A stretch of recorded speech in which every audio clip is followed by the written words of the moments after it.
Todo mundo ama minidisc. É um favorito perene dos anos 90, tanto naquela época quanto agora. Claro, os motivos são um pouco diferentes. Nos anos 90, era em parte porque era genuinamente legal e útil, e agora é porque, bem, além de parecer mais futurista do que qualquer coisa que acabamos tendo no futuro onde vivemos agora, também tem essa sensação permanente e inexplicável de ser um produto raro e fracassado que, na verdade, não é nenhuma dessas coisas. Ele ocupa esse nicho estranho. Qualquer um pode ter um tocador de minidisc se quiser um. Acho que comprei isso por $10. Você pode simplesmente ir ao eBay e encontrá-los por qualquer coisa entre $30 e $300, dependendo de quanto minidisc você quer. E isso porque a Sony produziu 22 milhões deles ao longo de 2 décadas. Em todos os pontos de preço concebíveis, eles foram comprados pelo mesmo tipo de pessoa que comprou iPods em 2003, exceto que quando os MP3 players chegaram ao mercado, todos eles foram descontinuados, foram para brechós e tudo mais. Então eles vêm entupindo o mercado secundário há 20 anos, então não é difícil conseguir um. E ainda assim todos que possuem um, inclusive eu, sentem que tem algum tipo de artefato raro. Há essa energia neles, que eu descreveria como tendo a natureza de produto fracassado. O minidisc parece um formato da Sony desenvolvido a um custo extremo, muito à frente de seu tempo, despejado em um mercado que na verdade não pediu, não autorizava ser fabricado por ninguém além da Sony, e sobrecarregado com limitações e DRM que se recusou a conceder qualquer coisa aos desejos ou necessidades do público. E são várias dessas coisas, mas na verdade não a maioria delas, porque foi feito por todos os tipos de empresas e foi incrivelmente bem sucedido. Não é como, digamos, WVHS, onde você tem que passar anos procurando um player funcional e depois mais anos procurando por uma mídia funcional. Eles são abundantes. Você pode ter apenas um mini displayer se quiser um. Está na natureza da Sony, no entanto, fazer produtos que são muito legais, mas também super estranhos ou muito caros. Então eles não conseguiram resistir a fazer o minidisc que foi um fracasso. E então nós temos dados MD. Os dados MD surgiram por volta de 1993. Agora, comparado ao MD original, que era destinado apenas para áudio e tinha uma capacidade avaliada em minutos, este é na verdade avaliado em megabytes porque foi destinado a ser usado como meio de armazenamento de dados de uso geral. A Sony provavelmente imaginou isso, substituindo o disquete ou a unidade ótica magneto nos PCs das pessoas. Magneto óptico foi um formato introduzido em meados dos anos 80, que era parecido com o CDRW, mas muito mais maluco, onde o CDRW usa um dado que muda a opacidade quando é aquecido por um laser. O disco magneto óptico na verdade usa uma combinação de um laser e uma cabeça magnética para ler e gravar dados. É super descolado. Talvez eu faça um vídeo inteiro sobre isso algum dia. Como oferecia capacidade de armazenamento e flexibilidade excepcionais em comparação com qualquer outra tecnologia disponível antes dos 2000. No entanto, não acho que realmente tenha tido aceitação do consumidor, pelo menos não aqui. Ele teve algum sucesso em aplicações comerciais e quem sabe, talvez tenha sido grande no Japão. Não investiguei o porquê disso, porque este vídeo não é sobre magneto óptico. Menciono tudo isso porque o próprio minidisc também é um formato magneto óptico. Meu entendimento é que é praticamente a mesma tecnologia, apenas reduzida. Eu diria que a Sony esperava que os dados MD permitissem que eles pegassem o formato MO que tinha sido bem sucedido no setor comercial e finalmente encontrassem uma maneira de vendê-lo ao mercado consumidor. Bem, apesar do sucesso do minidisco de áudio, os dados MD não decolaram como de costume. A Sony passou anos melhorando sua capacidade e recursos, enquanto permanecia virtualmente impossível encontrar algo que realmente pudesse colocá-los. Enquanto o mercado profissional tinha alguns gravadores de fotos digitais e algumas estações de trabalho de áudio, no mercado consumidor eles lançaram algumas unidades para uso em um PC, alguns leitores de e-books antigos e praticamente nada mais. Agora, meu interesse sempre tende para o fotográfico e, de fato, havia algumas câmeras de dados MD. A Sony lançou a DSC-MD em 1997 e, de fato, no início daquele ano, a Sharp lançou sua própria MDPS. Ambas eram câmeras digitais bem básicas que podiam tirar fotos, gravar áudio ou reproduzir minidiscos de áudio comuns. Claro que eu adoraria ter essas para variar, mas realisticamente elas provavelmente não fazem nada espetacular. As especificações dizem que elas só filmam em 640x480 em 1999 e isso já parecia meio ridículo e duvido que elas fizessem milagres mesmo nessa resolução. Muitos anos depois, em meados dos anos 2000, a Sony produziria sua última câmera fotográfica baseada em minidisc, que até onde eu sei, não era mais impressionante do que as que a precederam. Mas antes desse canto do cisne esquecível para o mundo da fotografia, o minidisc fez uma viagem muito mais ambiciosa. Em 1999, a Sony produziu isso, o DCM-N1. Até onde eu sei, a única filmadora minidisc de produção. Se os tocadores de minidisc fossem tão comuns quanto os iPods naquela época, isso faria deste o Omega Hip Zip um dispositivo tão obscuro que até mesmo os nerds realmente poderosos não têm ideia de que ele existe. Essa coisa foi uma aprovação para rastrear porque ninguém as comprou. Então eu tive que esperar um bom tempo para encontrar uma pista sobre uma. E então, é claro, eu tive que comprar 2 delas para obter um acessório essencial que veio junto com esse cara, que é japonês e, claro, não funciona. Felizmente, esta funciona. Agora, para meus espectadores de longa data, reconheço que continuo fazendo vídeos onde falo mal de filmadoras velhas e estranhas. Eu prometo que tenho filmadoras que gosto e adoraria mostrar a vocês. Apenas as ruins continuam se empurrando para o topo da minha lista. Claro, isso é porque elas são raras ou únicas, o que por sua vez é porque elas foram experimentos que foram tentados uma vez, falharam miseravelmente e nunca mais foram tentados. Eu pensei que essa câmera também era uma dessas e eu estava preparado para falar por 1 hora sobre o quanto eu a odeio. E para ser justo, ela tem um grande erro miserável. A Sony cometeu um erro gigantesco no design dessa coisa e aos meus olhos modernos, ela ofusca todas as suas outras qualidades. Mas eu me peguei, coloquei minha cabeça no lugar, reescrevi meu roteiro e em vez disso, vou contar a vocês o quão incrível essa coisa e quantas coisas a Sony acertou e por quê. É uma pena que eles nunca tenham feito uma continuação porque, veja bem, uma filmadora mini DIS foi uma ótima ideia e não deixou de ser uma. Passei um vídeo inteiro falando sobre como as filmadoras de DVD dos anos 2000 eram heróis anônimos que resolveram uma série de problemas que atormentavam as filmadoras por décadas. Mas a câmera de disco chegou ao mercado 2 anos antes delas, e era uma heroína de outro tipo ou queria ser. Ela queria mudar a maneira como as pessoas faziam vídeos e torná-la mais fácil e acessível. Deixe-me mostrar como a Sony queria que o futuro fosse. Então aqui está. E não é um dispositivo mal construído. Todos os painéis são feitos de metal e é bom e sólido. Sem chocalhos não é pesado fora de época. Eu realmente gosto da aparência geral.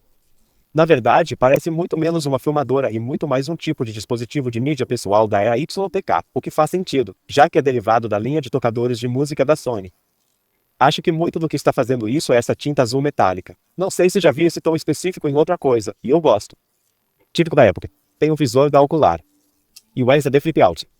Na verdade, odeio oculares, então particularmente aprecio o quão grande e brilhante está é. Também gosto do pequeno cartaz na lateral, uma espécie de autopromoção. Era típico dos anos 80 e 90, eletrônicos japoneses.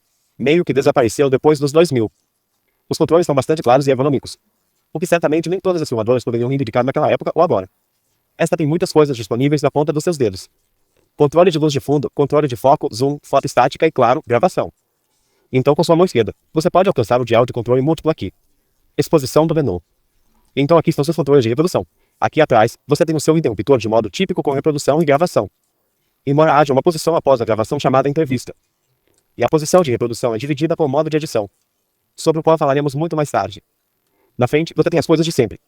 Microfone estéreo, a lente e seu indicador de gravação. E então, sob esta aba, você tem uma saída de vídeo composto, saída de áudio, fone de ouvido. E então entrada de microfone e controle remoto. Agora, é meio difícil no começo descobrir onde o disco vai. Não parece ser uma porta. A liberação está aqui na parte inferior. E se você puxá-la, não fará nada. Na verdade, você tem que abrir o LCD primeiro, e então ele ejetará. E então temos nosso mini disco, que eu não mostrarei a vocês até muito mais tarde no vídeo. Então o design físico é bem legal. Embora eu não goste dessa protuberância estranha na lateral em que você a segura. É desconfortável e feio. Mas voltaremos a isso mais tarde, e eu lhe direi porque acho que está lá.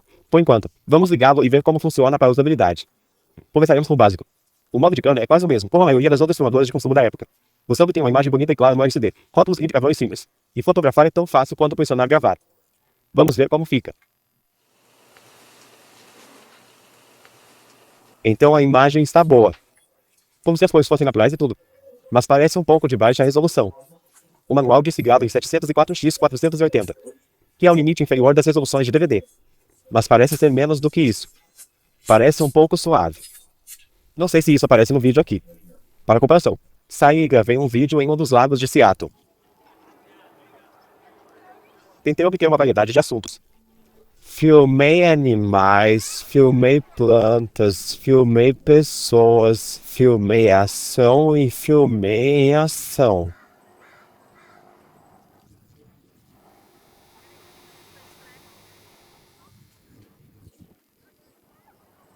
E embora eu tenha lutado para descrever a qualidade objetiva do vídeo, a cor e a faixa dinâmica parecem boas.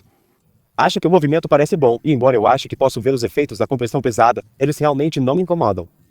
O problema de resolução é meio perceptível, mas ainda é bastante assistível e provavelmente teria ficado melhor em uma TV convencional em vez do meu monitor 4K. Não tenho uma televisão de época à mão, mas configurei minha Sony AVN aqui. Era progressiva quando era nova, mas como é pequena e mais de 10 anos mais velha que a câmera, as TVs de consumo provavelmente a alcançaram ou a ultrapassaram em termos de resolução. Então vou com isso. Neste conjunto, eu diria que a imagem parece ótima. Tenho a sensação de que a filmagem pode não ter se sustentado em uma TV de 36 polegadas com entrada S-Video, mas na maior parte parece aceitável. Gosto das cores, gosto dos detalhes. Posso assistir aos vídeos de férias de alguém agora? Esta também é uma das primeiras filmadoras a permitir a gravação em diferentes taxas de bits. O padrão é 8 megabits, mas você também pode gravar em 4 megabits ou taxa de bits variável.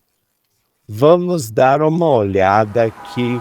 Estamos filmando no modo de 8 megabits com a folhagem aqui atrás para realmente desafiar a compressão.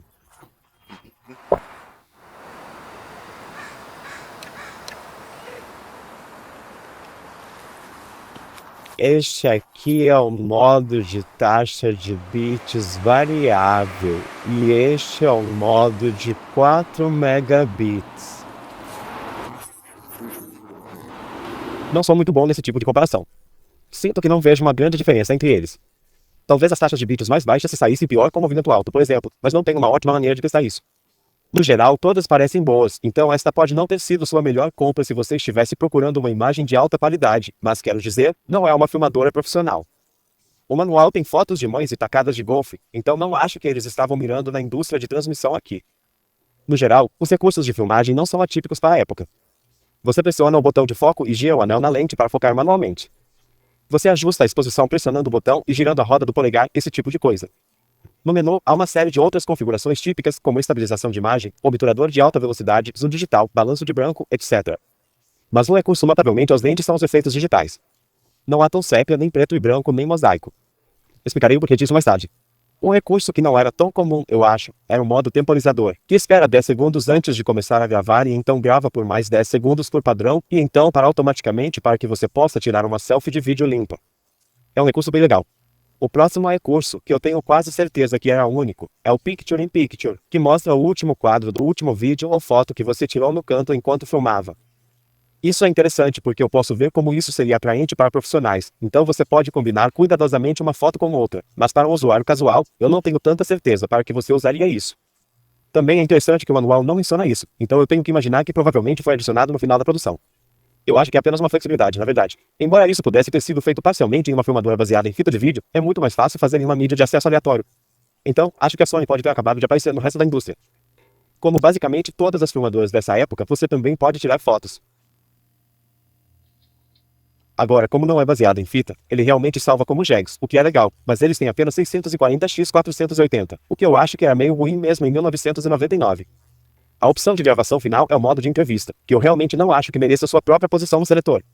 Isso poderia ter sido apenas um botão. Ele permite que você grave até 4 horas e 20 minutos. Legal. O número de áudio junto com até 3 fotos que serão exibidas enquanto o áudio estiver sendo reproduzido. Então, esses são praticamente todos os recursos de gravação. Agora, até agora, nada disso é realmente chocante, mas quero dizer que este é o processo de gravação. O que realmente você pode adicionar aí? Em geral, você pressiona gravar e é isso. No entanto, com a maioria das filmadoras, o processo de reprodução também é bem chato, e é aí que a Discan se destaca. A maioria dos seus recursos está no modo de edição de reprodução, com ênfase na edição.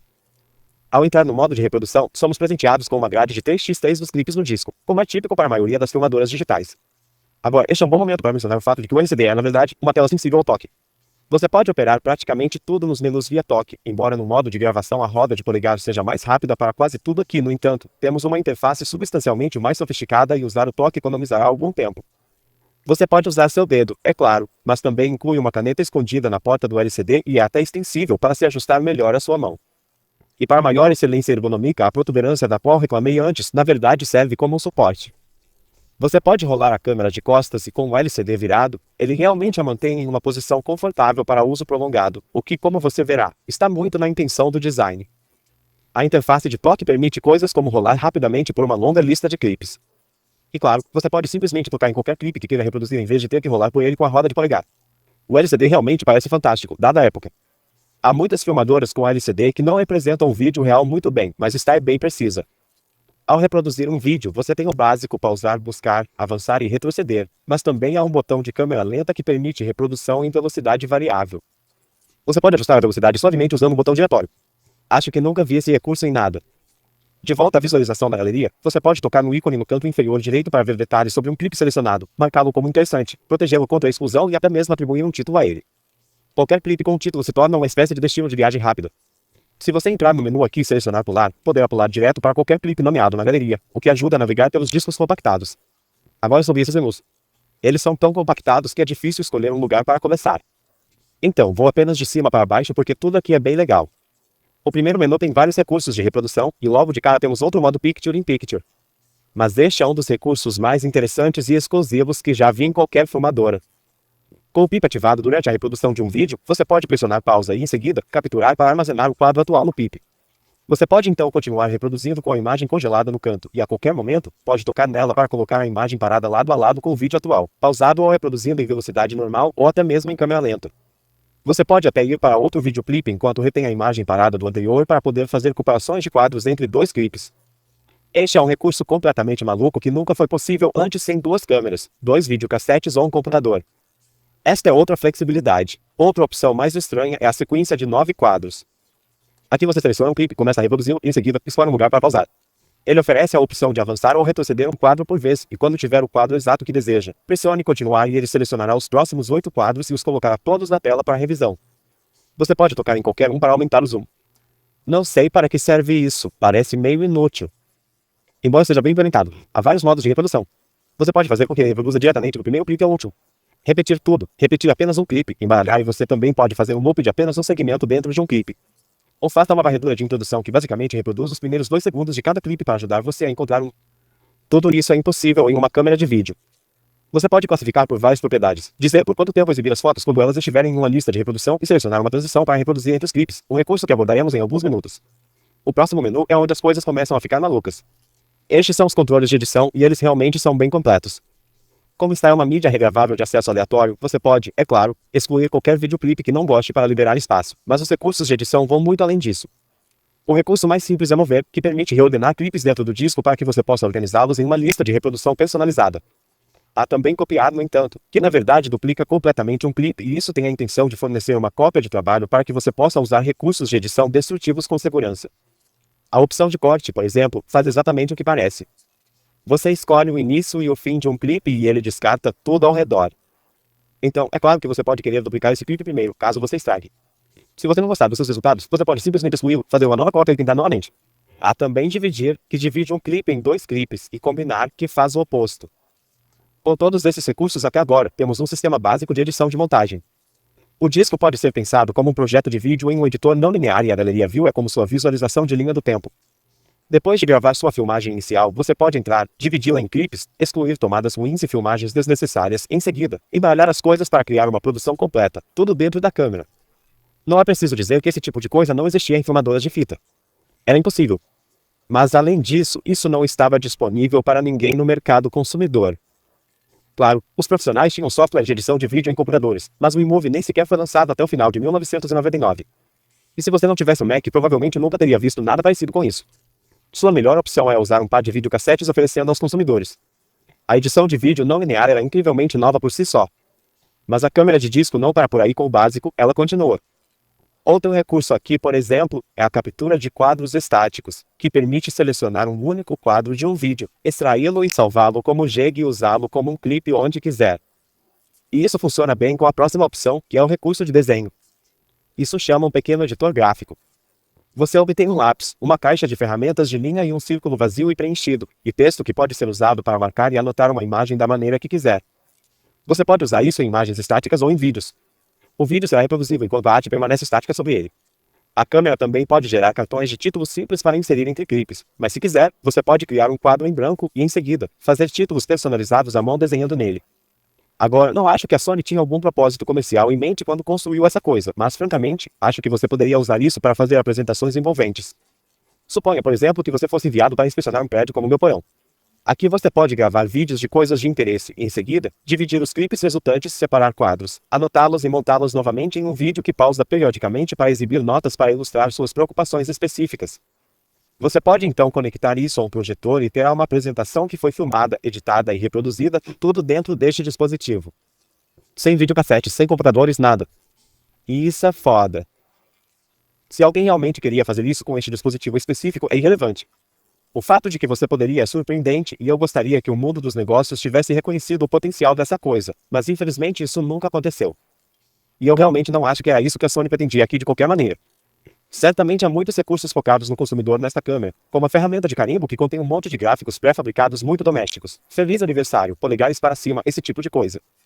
Há também um recurso de transição de cena que permite adicionar transições personalizadas entre cada clipe. Na verdade, isso é muito mais complexo do que deveria ser. A opção que indiquei anteriormente permite que você defina um crossfade para ser usado entre todos os clipes durante a reprodução, e eles poderiam ter parado por aí, mas em vez disso, eles adicionaram a capacidade de colocar transições personalizadas no início e no final de cada clipe. Há muitas transições, entre elas estão algumas VIPs que até permitem que você selecione em qual direção deseja que elas limpem.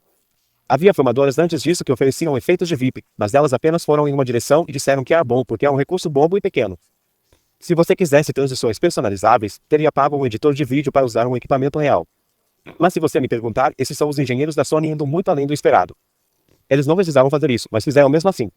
Dito isso, uma limitação aparece aqui. Embora o Minidis ofereça muitos recursos novos, ele não pode reproduzir 2 arquivos ao mesmo tempo. Isso é impossível.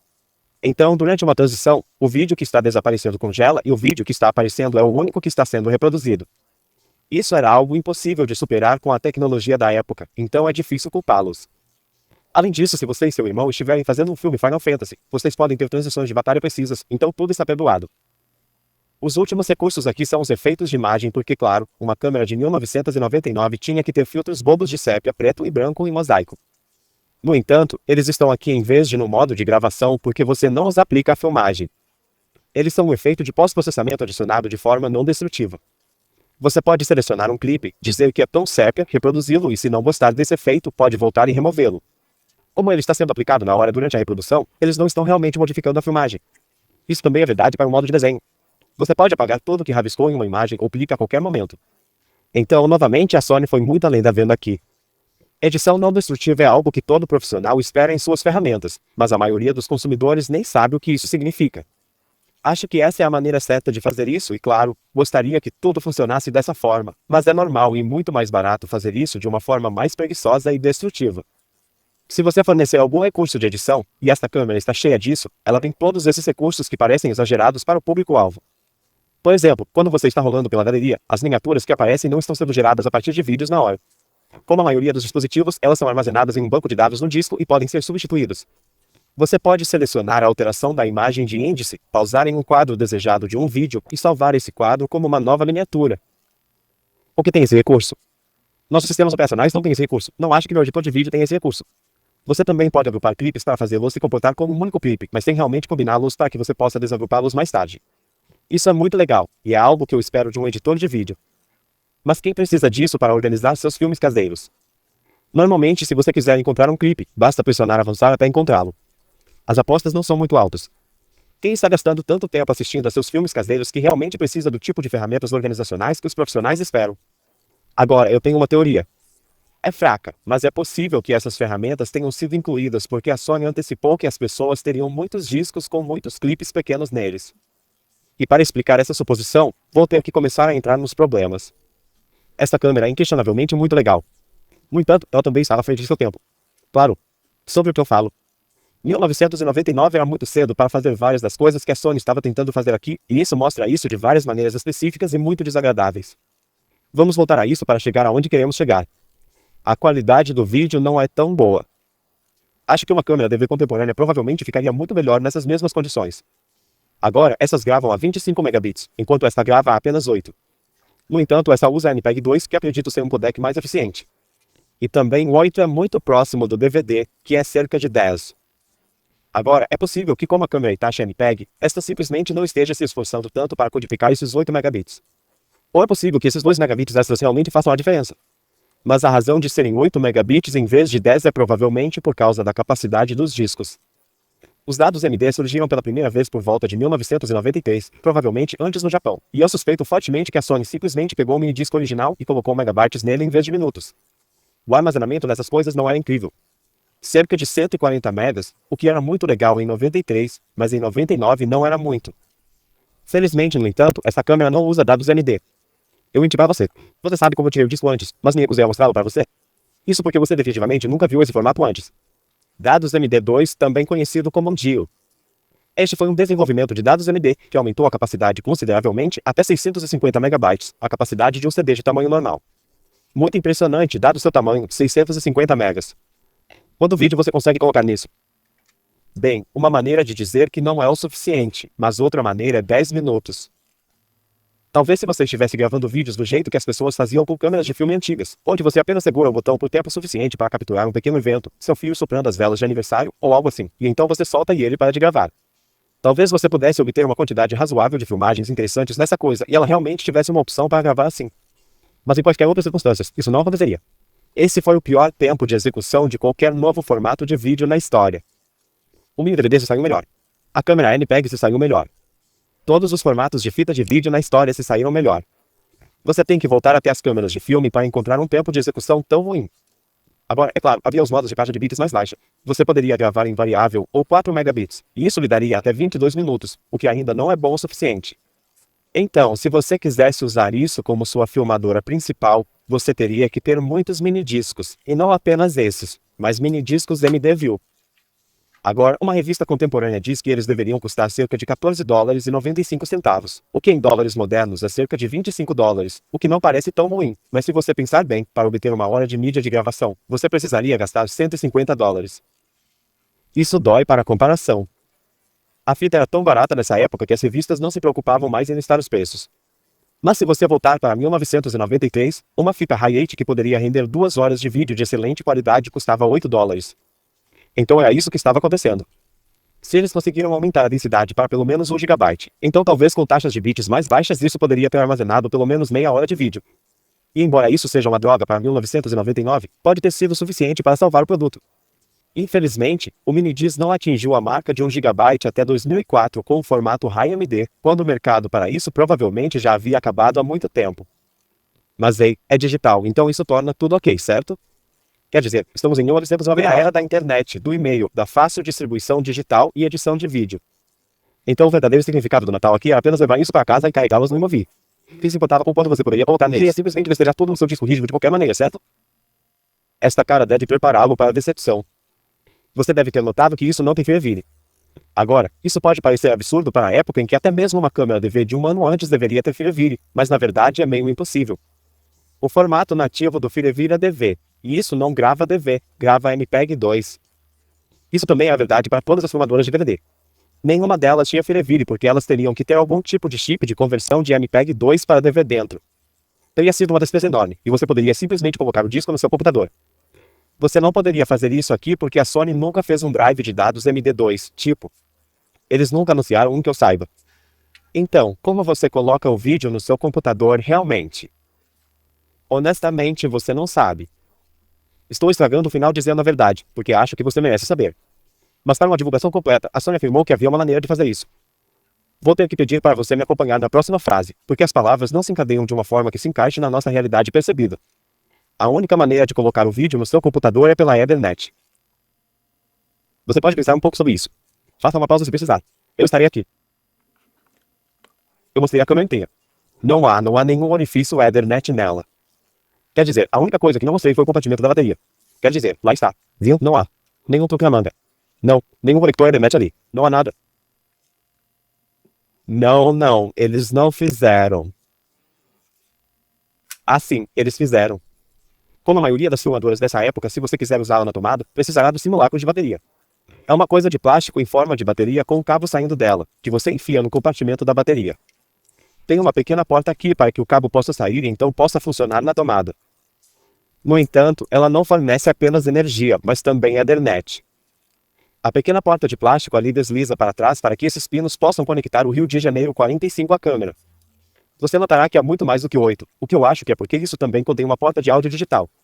Por algum motivo, é óptico e de cobre. Há um pequeno transceptor bem lá dentro. Não sei porque essa coisa precisa de entrada de áudio digital, já que ela não pode gravar minidiscos de música, embora possa reproduzi-los, o que é um recurso interessante. Mas voltando à Ethernet sem sentido, você deve conectá-la ao seu computador com um cabo crossover. A propósito, se você tiver uma dessas, ela não funciona muito bem com switches. Você realmente quer conectá-la diretamente se puder.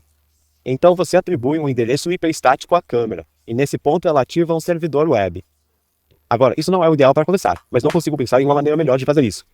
Um servidor FTP ou um compartilhamento SNB do Windows também não seriam escolhas ideais para essa época, então acho que essa é a opção mais universal e compatível. O design da interface em si parece muito melhor do que eu esperava para a época, mas não foi realmente projetado para downloads em massa, e isso é um problema sério, pois é um servidor web incorporado de 1999. É claro que é muito lento. Demora uma eternidade para enviar uma grade de miniaturas, e depois que você as obtém, pode clicar nelas para baixar um arquivo. Agora é assim que você pode tirar suas fotos daqui. Se você clicar em um JPEG, você só obtém um JPEG, então isso é legal, eu acho, mas vídeos são uma história diferente. Você provavelmente quer apenas sugar todos os arquivos para o seu disco rígido, certo? Bem, se você tentar iniciar várias transferências, você quase certamente travará o servidor web. E além disso, o minidisc não consegue ler 2 arquivos ao mesmo tempo. Então, se você tem um gerenciador de downloads que pode limitá-lo a um arquivo por vez, eu suponho que você poderia enfileirar todos eles e deixá-los baixar. O maior problema, no entanto, é que a velocidade máxima de transferência parece ser cerca de 12, o que 140 megabytes levaria cerca de 3 horas. Agora isso não faz sentido. A câmera pode reproduzir seu vídeo em tempo real, o que nos diz que a unidade pode reproduzir a 8 megabits por segundo. E a interface Ethernet é de pelo menos 10 megabits por segundo. Então deve levar apenas 10 minutos no máximo para copiar um disco inteiro para o seu PC. Então por que é tão mais lento? Bem, o motivo é que você não está realmente baixando o vídeo que gravou. Percebeu as 2 caixas no topo aqui? Uma define a resolução do vídeo e a outra define a taxa de quadros. Sim, por padrão, seu vídeo é baixado a 1/4 da resolução e apenas 5 quadros por segundo. Agora isso não só é péssimo, mas também nos diz que a câmera está convertendo o vídeo na hora por algum motivo. De fato, se olharmos para o arquivo baixado, ele acaba sendo o formato nativo do QuickTime, que pelo menos naquela época era MJPEG. Então isso explicaria por que ele é tão lento. A câmera de disco está convertendo de um codec para outro na hora. Eu diria que ele tem apenas uma CPU de 20 MHz, no máximo, e alguns megas de RAM para trabalhar. Então ele está completamente sem recursos e está lutando para produzir mais do que alguns pixels por segundo. Além disso, acho que o MJPEG é ainda maior que o MPEG 2 porque ele diz que um arquivo de 2 minutos levará 3 horas para ser transferido. Essa matemática não bate. Isso é mais como 20 horas para transferir um disco inteiro. Isso é completamente louco. Foi isso que me fez escolher títulos de vídeo como o erro do minidisc da Sony e como fazer o minidisc ser uma droga. Mudei de ideia por motivos que explicarei, mas isso ainda é um grande erro da Sony. Tudo o que eles precisavam fazer era canalizar o vídeo bruto para o computador do usuário, e acho que sei por que eles fizeram isso, mas ainda assim não melhora nada. Meu palpite é que eles achavam que os computadores contemporâneos não eram capazes de reproduzir e editar vídeos MPEG 2, e isso é justo. Ainda havia muitos 21.2 circulando em 1999, e as pessoas ainda estavam comprando decodificadores MPEG 2 dedicados. No entanto, essa não era a solução certa. A coisa certa a fazer era oferecer ao usuário o vídeo de 1/4 da resolução como uma miniatura, então deixá-lo baixar o MPEG 2 de resolução completa e convertê-lo em seu PC em software, onde sua CPU muito mais rápida poderia fazer isso em minutos em vez de horas. Se nada mais, isso permitiria que você desligasse a câmera para que ela não ficasse ali esfregando o drive para frente e para trás por 20 horas. E você também pode trocar discos e começar a baixar mais clipes enquanto o primeiro lote está ocupado sendo convertido. Eu sei que as pessoas vão dizer que isso é um problema de licenciamento de codec, mas eu chamo isso de besteira. Isso não impede a Sony de lhe dar os arquivos. O problema é se você pode fazer algo com eles. Talvez você seja uma empresa que tenha um codificador licenciado. Talvez a Sony pudesse ter vendido um para você. Não dar ao usuário seus próprios arquivos é simplesmente rude. Então é por isso que nenhuma das filmagens que você viu até agora foi realmente baixada da câmera. Eu não consegui deixar esse artefato raro ficar ali esfregando a cabeça para frente e para trás por 16 horas até que ele se destruísse. Pelo que eu sei, é o único que funciona no planeta.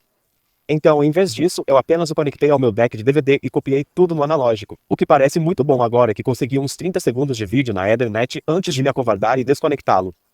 Na verdade, é uma filmagem minha falando sobre uma câmera diferente, então vou colocá-la na tela ao lado da captura analógica para que você possa compará-las agora de forma excelente com qualquer situação concebível em que eu a coloquei, porque é uma câmera prosumir de ponta de 3 CCD de meados dos anos 2000. Não é surpreendente. Basicamente, não é muito melhor, se é que é.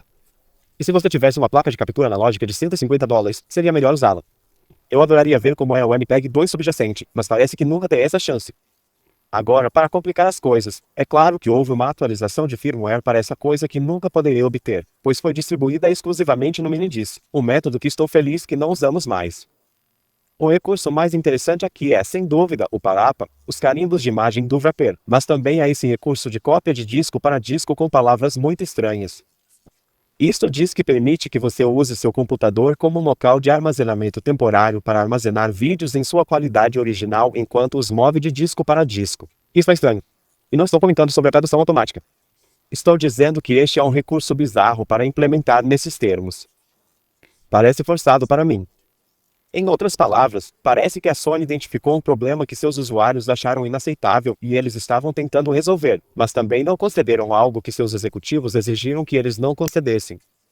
Para mim, qualidade de vídeo original significa, primeiro, que isso permite que você copie os arquivos MPEG originais 2, e por algum motivo os engenheiros foram informados de que não tinham permissão para contar a ninguém que era isso que estava acontecendo. Então isso é um soco no estômago, certo? Quer dizer, como eu disse, eu estava prestes a destruir esse vídeo inteiro, fazer um festival de ódio por esse problema, e é um grande problema. E tenho certeza de que os nerds de vídeo contemporâneos também não gostaram.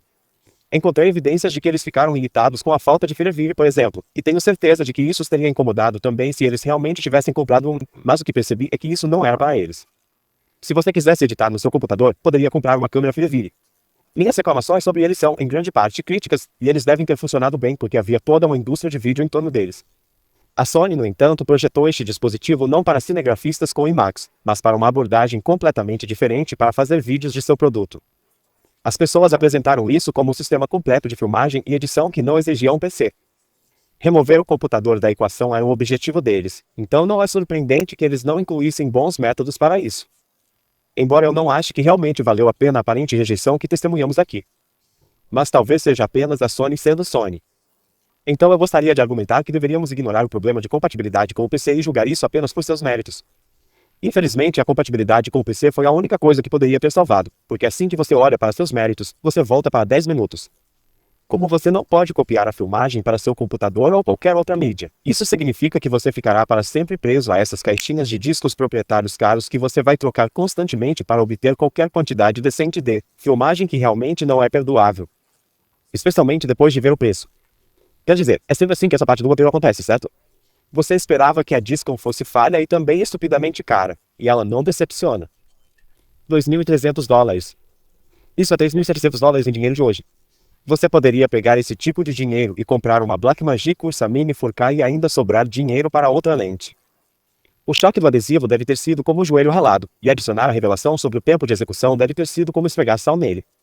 Um preço muito menor ou um disco muito maior poderia ter salvado essa coisa, mas a Sony não estava disposta ou não conseguiu se manifestar.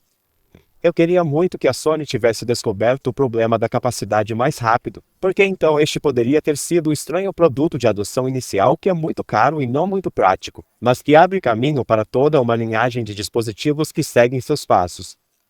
Isso poderia ter eventualmente se transformado em um dispositivo que usasse um disco rígido e depois um cartão USB, e talvez todas as filmadoras modernas ofereceriam uma frota de recursos de edição móvel como este. Não podemos imaginar o que teria acontecido se esse fosse o futuro que tivéssemos. Mas como a Sony estragou tudo, todas as filmadoras modernas provavelmente são baseadas nas câmeras Hitachi DVD, que não oferecem nada nem perto disso sofisticado. Realmente, sem culpa própria, o formato DVD simplesmente não é adequado para o tipo de travessura que a Sony estava fazendo aqui. Então, pelos próximos 5 a 8 anos, ninguém teve a oportunidade de tentar novamente. Então, quando os pequenos discos rígidos e a memória flash se tornaram acessíveis para uso em filmadoras, esse pequeno experimento já havia sido esquecido há muito tempo. É isso. Despede para a última câmera interessante.